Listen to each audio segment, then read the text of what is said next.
সেজদা।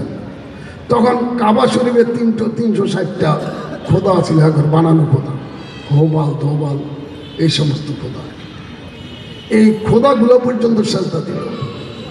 তার মানে বুঝাইতে চাইলো আজ থেকে কোনো মূর্তিকে সেজদা করা যাবে না, আজ থেকে কোনো পীরকে সেজদা করা যাবে না, আজ থেকে কোনো বালুকে সেজদা করা যাবে না, আজ থেকে গঙ্গামাকে সেজদা করা যাবে না, আজ থেকে কোনো বড় বট গাছকে সেজদা করা যাবে না।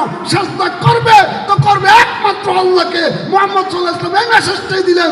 এই শিশুগুলো সেজদা দিয়া সারা দুনিয়ার অনাগত ভবিষ্যতের সারা দুনিয়ার মানুষকে বুঝাইলেন সেজদা চলবে একমাত্র মহান আল্লাহ। ঠিক না বা ঠিক?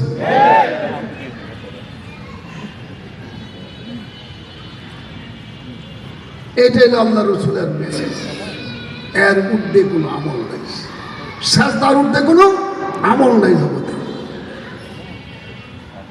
হাজার হাজার গুনাহ করার পরেও যদি আপনার মনের ভিতরে একটা ভয় ঢুকে, আল্লাহর মহব্বত জাগে, আর অজু করে আল্লাহর কুদরতি পায়ের উপর সেজদা দিবেন, যে কোনো জায়গায়, মসজিদে যাই দিতে হবে না, রাস্তার পাশে দিলেও হবে, গাছের নিচে দিলে হবে, গাছের উপরে দিলে হবে, ছাদের উপরে যাইয়ে দিলে হবে, যাই কোনো জায়গায়। কারণ আল্লাহ রসুল ফরমান ফুজ্জিলতু আলাল আমবিয়া বিসিত্তিন, তার মধ্যে একটা ও জুইলাতুল লিয়াল আরদু মাসাজিদান ওয়া তাহুরা।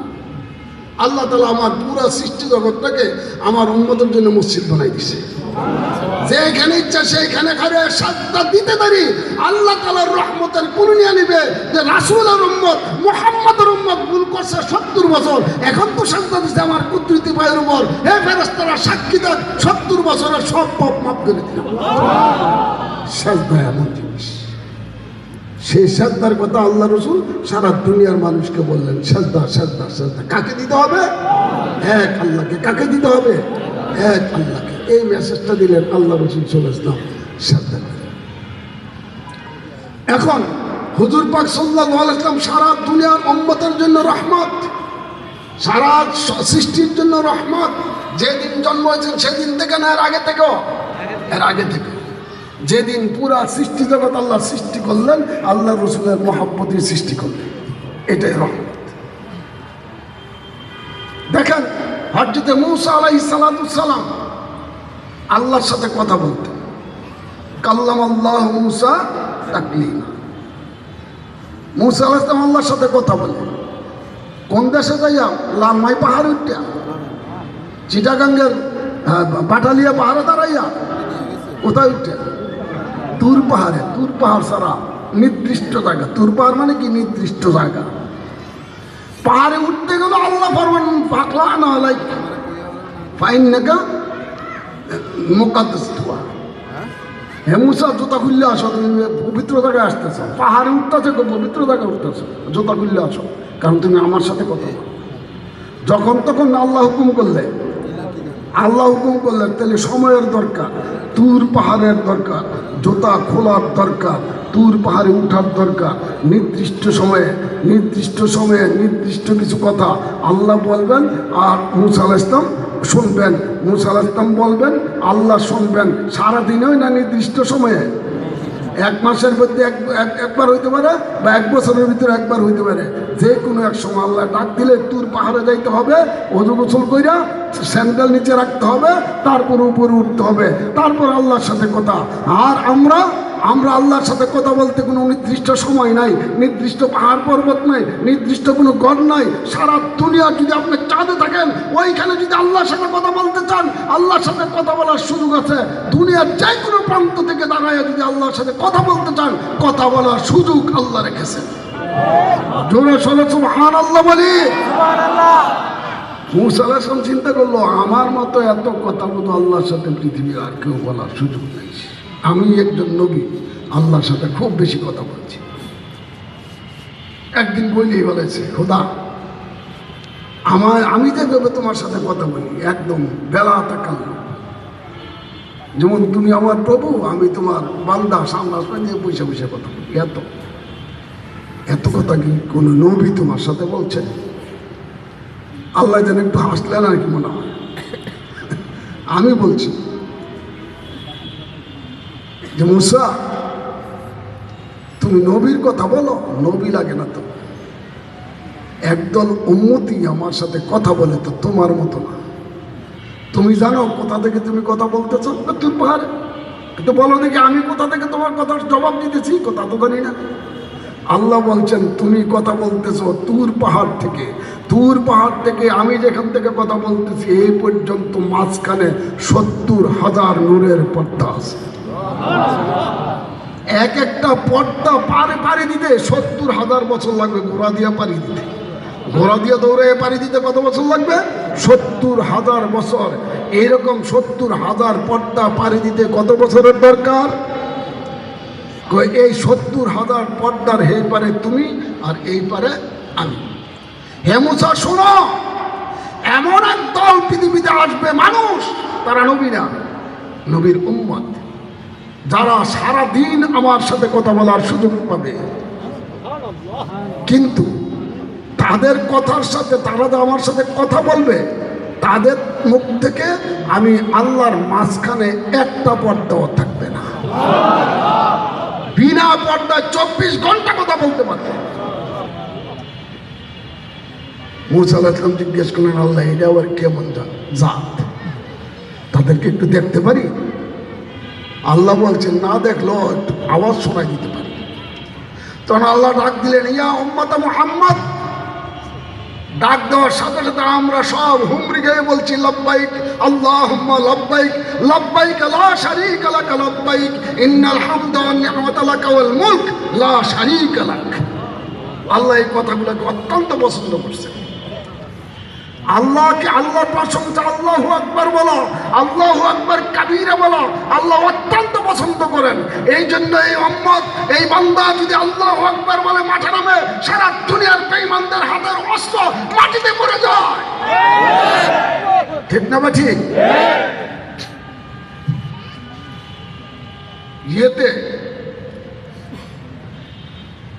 ইয়ের বিরুদ্ধে, ইংরেজদের বিরুদ্ধে তখন এই ভারতবর্ষের মুসলমানেরা ওলামায়ে কেরামদের নেতৃত্বে এই ভারতবর্ষকে রক্ষা করার জন্য, স্বাধীন করার জন্য যুদ্ধ করতেছিল। ভারতবর্ষে মুসলমানদের অর্থাৎ ভারতবর্ষের সমস্ত সৈন্যদের নেতৃত্ব দিতেছিলেন হযরত কাসেম নানুতুবি রহমতুল্লাহি আলাইহি, হযরত ইসমাইল শহীদ রহমতুল্লাহি আলাইহি, হযরত শাহ আব্দুল আজিজ রহমতুল্লাহ আলাইহি দিয়েছেন ফতোয়া যে সমস্ত বেঈমান ইসাইদের বিরুদ্ধে ভারতবর্ষের মুসলমানদের যুদ্ধ করা ফরজ। এই ফতোয়ার উপর ভিত্তি করে সমস্ত মুসলমান একাকার হয়ে ইসাইদের বিরুদ্ধে, ইংরেজদের বিরুদ্ধে যুদ্ধেতে নামছিল। মুসলমানদের হাতে নাই কোনো অস্ত্র, আছে লাঠি, আছে ইট পাটকেল, শক্ত মাটি, এগুলোই দিয়ে মারে আর কি। লাঠি, ইট পাটকেল, শক্ত, আর মাঝে মাঝে তীর ধনুক ছিল। এদের কাছে কিন্তু তখনও গুলি আছে, বর্তমান আধুনিক গুলি না, একে ঠুস করে মাথার মধ্যেই মারবে এরকম। মুসলমানরা জমা হয়েই নারে তাকবীর আওয়াজ দেয়। এগরে সামান্য অস্ত্রপাতি যা আছে ইংরেজদের, এই নারে তাকবীর আওয়াজ শুনলে হাত থেকে বেরিয়ে যায়। ঠিক কথা বলছে, এটা তো আল্লাহু আকবার। আল্লাহু আকবার বললে তো আল্লাহ কত খুশি হন। যে ব্যক্তি একবার আল্লাহু আকবার ঈমানি ভাষায় অন্তর থেকে বলতে পারে, আল্লাহ তাআলা সাথে সাথে তাকে জাহান্নামের নাম কাটায়া জান্নাতের লিস্টে তার নাম লিখে দেন। আল্লাহু আকবার, তাকবীর, আল্লাহু আকবার। দিন ইসলাম, দিন ইসলাম জিন্দাবাদ। ইসলামের শত্রুরা হুঁশিয়ার সাবধান। নারায়ে তাকবীর, আল্লাহু আকবার।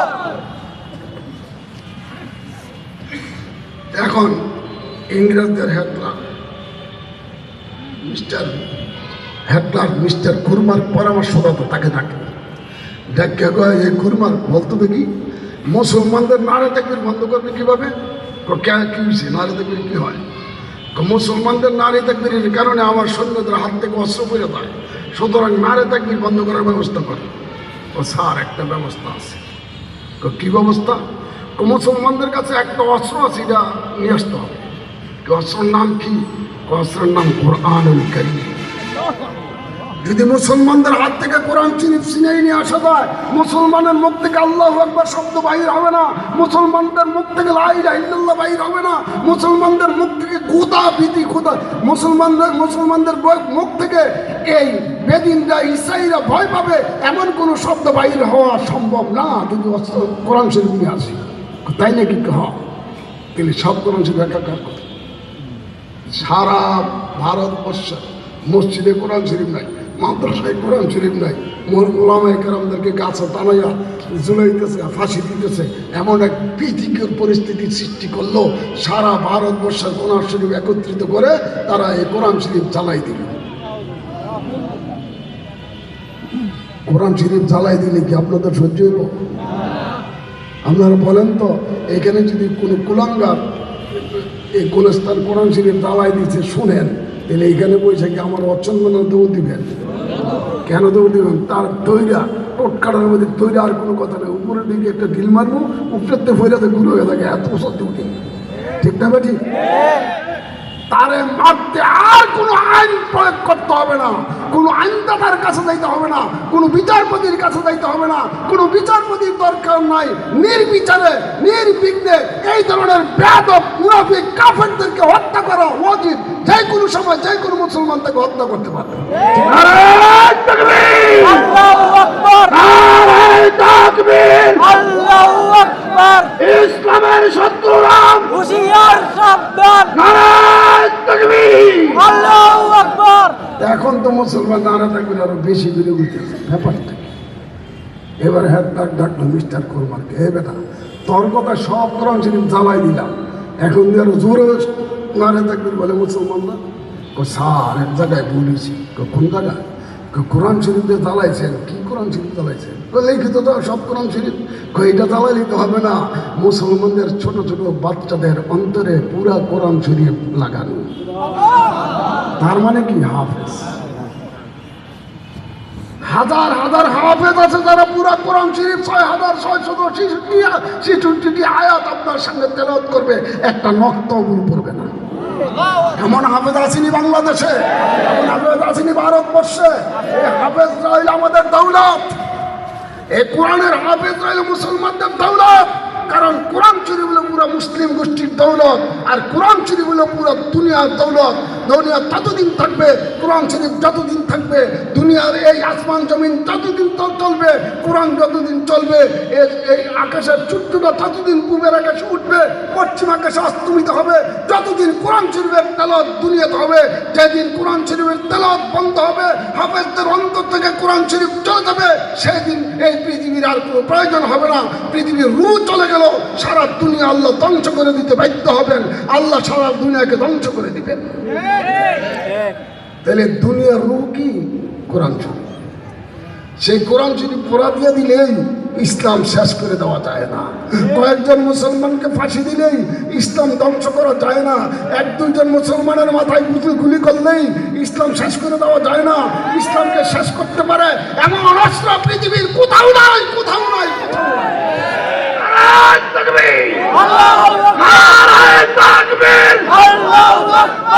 ইসলামের শত্রুরা হুঁশিয়ার, সাবধান, আমার বাংলার শত্রুরা হুঁশিয়ার, সাবধান, আল্লাহু আকবার।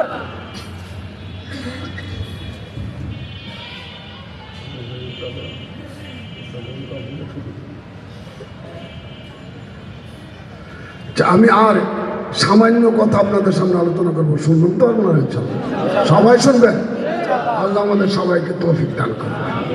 সে রাসূল সাল্লাল্লাহু আলাইহি ওয়াসাল্লাম জন্মগ্রহণ করলেন মক্কায়।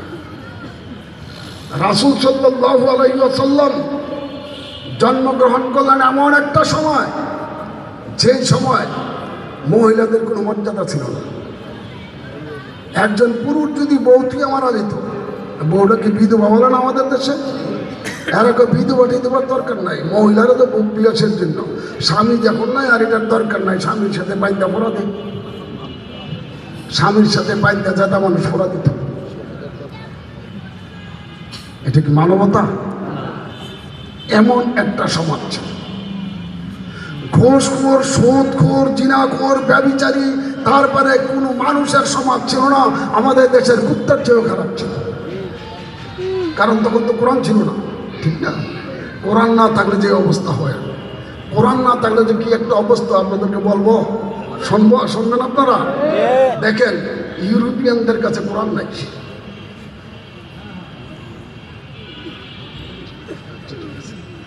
ইউরোপিয়ানদের কাছে কোনো কোরআন শরীফ নাই, হ্যাঁ কোরআন শরীফ বিশ্বাস করতে রাজি না।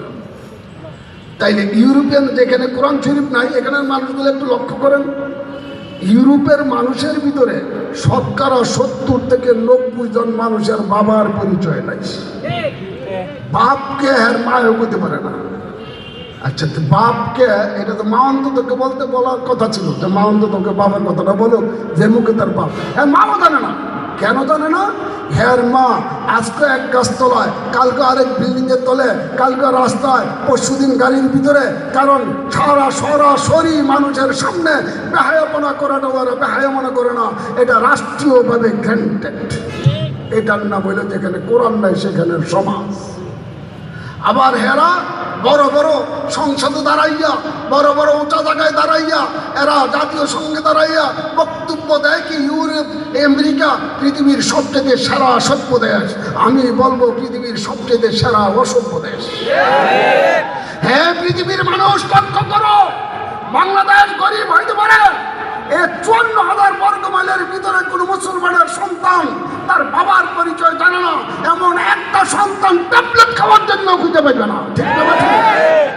আর তোমাদের দেশে মানুষ 70 থেকে 90 জন যার সন্তান, কে তার বাবা তার মায়ও খুঁজে পায় না। এটা কি কোনো মানুষের সমাজ হইল? সভ্যতাবাদ, এটা কোনো মানুষের সমাজ? কেন মানুষের সমাজ হইল না? আমাদের দেশের কুত্তা এরকম কাজটা করে। দেখছেন আপনারা, একটা কুত্তায় কয়টা বাচ্চা জন্ম দেয় বলুন তো? কয়টা দেয়? 7-8টা বাচ্চা জন্ম দেয়। জন্ম দেওয়ার আগে কুত্তাটার কার সাথে বিয়ে হয়েছিল? বিয়ে হয়েছে কারোর সাথে? তো বিয়ে হইলো না, তারপরে তো আপনারা কালকে ওই যাইয়া চেয়ারম্যানের কাছে বিচার দিলেন না, চেয়ারম্যান সাহেব বা মসজিদের ইমাম সাহেবের কাছে, ইমাম সাহেব হুজুর আমাদের মহল্লায় একটা কুত্তায় 7টা বাচ্চা দিছে, কিন্তু তার তো কোনো বিয়ে হইলো না, তাহলে বাচ্চা কি বৈধ হইল? এই প্রশ্ন করছেন কেউ? ইমাম সাহেবের কাছে এই প্রশ্ন করছে? চেয়ারম্যানের কাছে এই বিচার দিছে? কারো কাছে কোনো বিচার নাই, নীরবে সবাই বুঝে নিছে যে কুত্তা এমনই করে, ঠিক না? ঠিক ঠিক তদ্রুপ ইউরোপিয়ানদের করে বাচ্চারা সন্তান জন্ম হইলে তার বিরুদ্ধে কোনো চেয়ারম্যানের কাছে বিচার হয় না, তার বিরুদ্ধে কোনো ইমামের কাছে বিচার দেওয়া হয় না, তার বিরুদ্ধে কোনো সমাজের নেতৃস্থানের কাছে বিচার দেওয়া হয় না যে ভাই এমন করে সন্তান হয়েছে, তার কোনো বাপ নাই, বাপ ছাড়া হারামজাদা হয়েছে, তার বিচারটা করেন। এমন একটা বিচারও তাদের মধ্যে নাই, আছে নাকি? এলে আমাদের দেশের কুত্তার জন্ম মানুষের জন্ম, সুতরাং আমাদের দেশের কুত্তার দাম আল্লাহর দরবারে যা আছে, তোমাদের দেশের মানুষের দাম তা নয়। যেখানে কোরআন নাই সেখানে কুত্তার সমাজ হইতে পারে, যেখানে কোরআন নাই এখানে অসভ্যতার সমাজ হইতে পারে, যেখানে কোরআন নাই সেখানে অসামাজিক কাজ হইতে পারে, যেখানে কোরআন নাই সেখানে মুসলমানদেরকে নির্বিচারে হত্যা করার হুকুম আসতে পারে, ঠিক না? ঠিক। এই জন্য কোরআনে মানুষকে আসল সভ্যতা শিক্ষা দেয়। মুহাম্মদুর রাসূলুল্লাহ সাল্লাল্লাহু আলাইহি ওয়াসাল্লাম এর চেয়ে জঘন্যতম অসভ্য সমাজে জন্মগ্রহণ করেছিলেন, তাকে বলা হয় ডেজ অফ ইগনোরেন্স, চরম মূর্খতার যুগ। জন্মগ্রহণ করার পর হায় অনেক সময়ের দরকার, আমি এদিকে যাইতে পারবো না। জন্মগ্রহণ করার পর হুজুর ইসলাম নিজের চিন্তা মেধা সব কিছু বিনিময়ে এই সমাজটাকে একটা সুন্দর সমাজ করতে চেষ্টা করেছিলেন। 13 বছর বয়স থেকে শুরু করে একটা কমিটি গঠন করলেন, হিলফুল ফুজুল আছে না? 13 বছর বয়সে একটা কমিটি গঠন করলেন, হিলফুল ফুজুল শান্তি কমিটি। যে এলাকার মানুষ আর সুদ খাবে না, ঘুষ খাবে না, মানুষের উপর কোনো জুলুম করবে না, নির্যাতন করবে না, মহিলাদের উপর কোনো জুলুম করবে না, মহিলাদেরকে জিন্দা তার স্বামীর সাথে পোড়া দিবে না। এই জন্য একটা সুশীল সমাজ গঠন করার জন্য একটা কমিটি গঠন করলেন। তার চেয়ারম্যান সাহেব মুহাম্মদুর রাসূলুল্লাহ সাল্লাল্লাহু আলাইহি ওয়াসাল্লাম 13 বছর বয়সে। দীর্ঘ 35 বছর বয়স পর্যন্ত 23 বছর হুজুর ইসলাম চেষ্টা করে কাঙ্ক্ষিত লক্ষ্যে পৌঁছতে পারেননি, পারছিলেন? পারেন। কেন হুজুরের মেধা কম ছিল?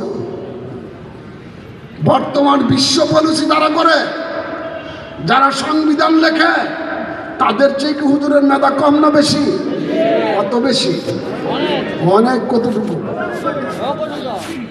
বলতে পারবেন? আমি একটু তুলনামূলক বলি। সারা দুনিয়ার সকল বিজ্ঞান, জ্ঞান ও বিজ্ঞান, একটা মূর্খ লোকেরও আকল আছে, সাধারণ আকল, সব জ্ঞান বিজ্ঞান সব একাকার করলে কতটুকু হবে জানেন? প্রশান্ত মহাসাগরের নাম শুনছেন? যে সাগরটা গভীর হইল 9 কিলোমিটার, তাহলে পানি কয় কিলো হইতে পারে? গণা যাবে? ওই মহাসাগরে যদি একটা সোনামুখী সুই, চিনেননি, 1.5 ইঞ্চি লম্বা হবে উঠতে, এই সোনামুখী একটা সুই ডুবাই যদি উঠান, কয় কেজি পানি এই সুইয়ের মাথায় উঠবে? কয় কেজি উঠবে? আচ্ছা এখন বলেন তো, সুইয়ের আগায় যতটুকু পানি, তুলনামূলকভাবে সাগরে কতটুকু পানি? এটা কি তুলনা করা যায়?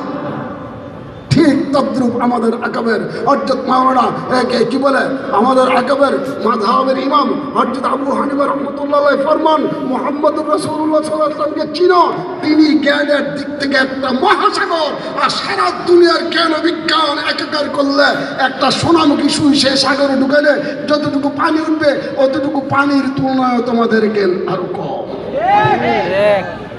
বাকিটা আল্লাহ রসুলের জ্ঞান, আর এটুকু জ্ঞান হলো তোমাদের। আর তোমাদের সামান্য জ্ঞান দিয়া তৈরি করা লজিক, তৈরি করা সংবিধান দিয়া মানুষ শাসন করতে চাও, কখনো কাঙ্ক্ষিত লক্ষ্য পর্যন্ত পৌঁছা তোমাদের দ্বারা সম্ভব নয়। এটাই প্রমাণ 13 বছর বয়স থেকে মুহাম্মদুর রাসূলুল্লাহ সাল্লাল্লাহু আলাইহি ওয়াসাল্লামের মতো ব্রেন দিয়া এত বড় আলেমের, যিনি নিজে বলছেন উতীতুল ইলমাল আউয়ালিন ওয়াল আখিরিন, আমাকে দুনিয়ার প্রথম থেকে সব শেষ পর্যন্ত যত জ্ঞানের আধার আছে সব কিছু দিয়েই আল্লাহ দুনিয়াতে আমাকে পাঠাইছেন। এত বড় জ্ঞানী, এত বড় শিক্ষিত, যার উস্তাদ স্বয়ং আল্লাহ তাআলা, এত বড় শিক্ষিত জ্ঞানী হওয়ার পরেও 23টা বছর চেষ্টা করার পর কাঙ্ক্ষিত লক্ষ্যে পৌঁছতে পারেন। এই জন্য 35 বছর বয়সে হেরা পর্বতের গুহায় যায় ঢুকছেন। আল্লাহ আমার কি জন্য পাঠাইছে? আমি একটা মানুষও ভালো করতে পারি না ভালো হইলে আবু জাহেল, না ভালো হইলে সাসার আবুল হাবা, এরা তো কেউ ভালো না। সবাই তো মূর্তি পূজা করে, কারণ যত আকাম আছে সব আকামের ভিতরে সবচেয়ে সেরা আকাম কোনটা? মূর্তি পূজা করা। পৃথিবীর সবচেয়ে শ্রেষ্ঠ আকামটার নাম কি? পিঠে শ্রদ্ধা দেওয়া। সবচেয়ে সেরা আকামটার নাম কি?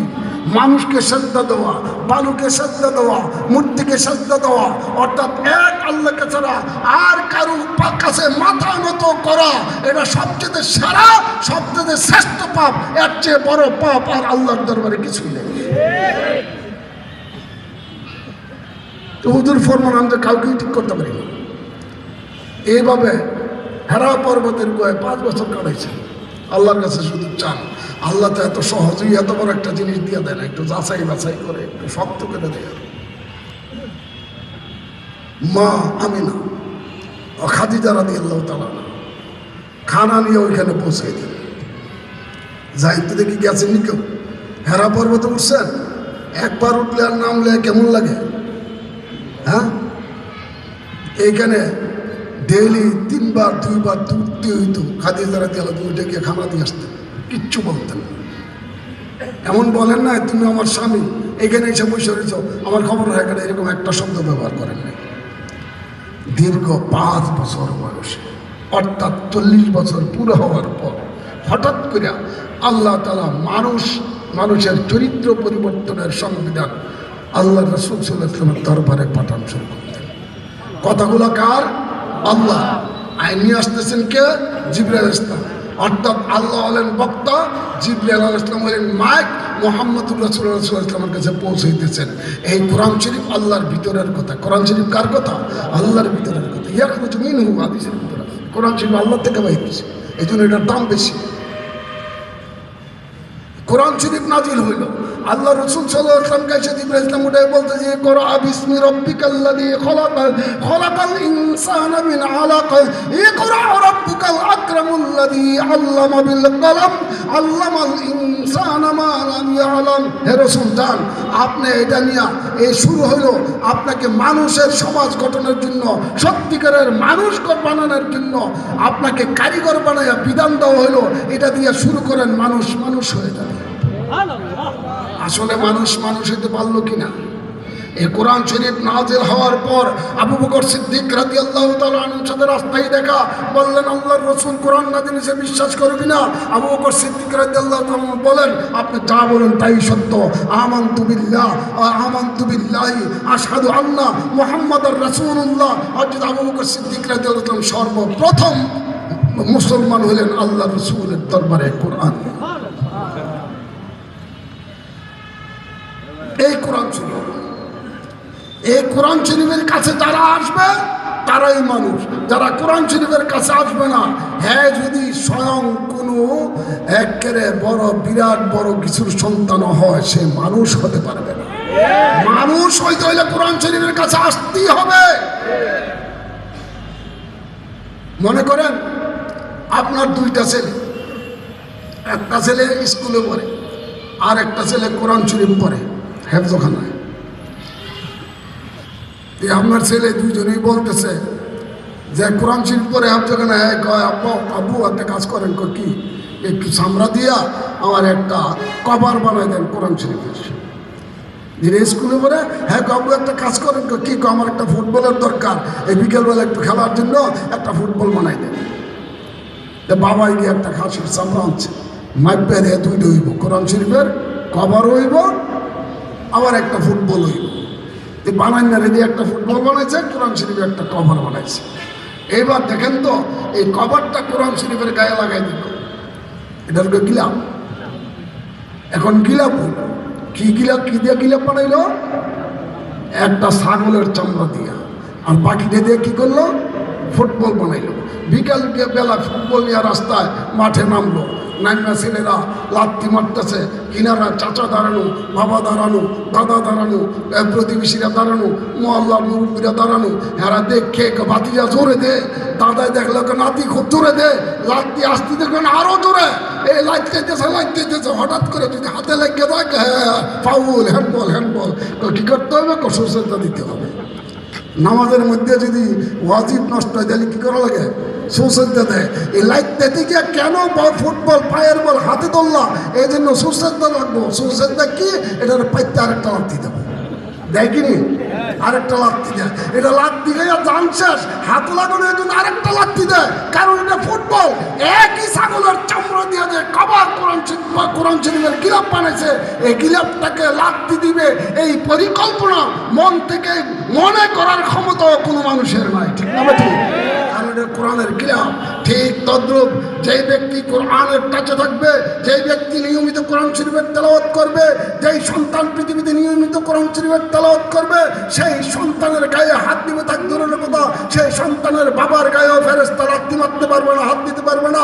বাবা যদি কবরে থাকে, কবরের আযাব মাফ, দাদার কবরের আযাব মাফ, তার রিজিকের ব্যবস্থা স্বয়ং আল্লাহ করবেন।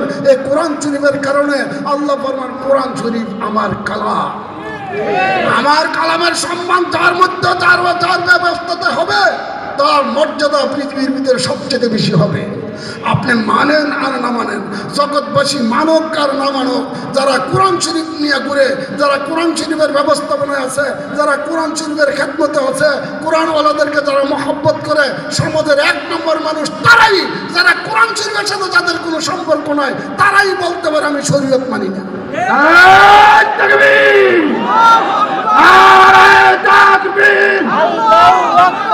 আল কোরআনের আলো ঘরে ঘরে জালো, ঘরে ঘরে জালো, আল কোরআনের আলো। নারায়ে তাকবীর, আল্লাহু আকবার। ঘরে বাহিরে জালো, আল কোরআনের আলো। সংসদে জালো, আল কোরআনের আলো। নারায়ে তাকবীর, আল্লাহু আকবার।